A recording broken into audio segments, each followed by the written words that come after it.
So, Timo Boll first place in the group, but for German supporters, heart failure. You go 3-0 up against Adrien Martinet, then back to 3-3, but seventh game rather comfortable. How do you explain the difference?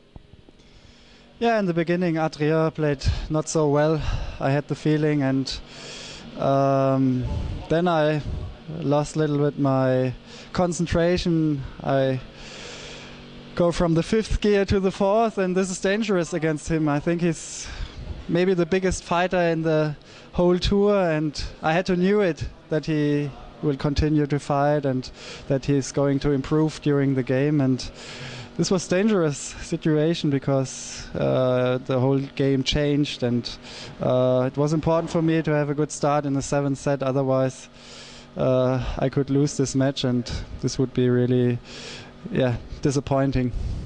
But the sixth game, when we get to the end of the sixth game, you're winning the points when you're receiving service. You're losing the points when you're serving, which seems totally the wrong way around. What were the problems there?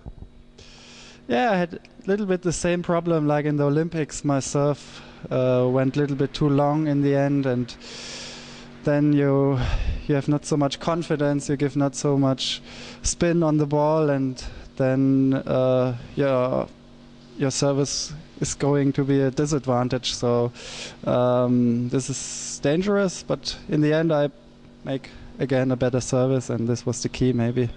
Now yesterday against Zhang Tangyi, you lost the second game, you won 4-1, so you must have entered today quite confident.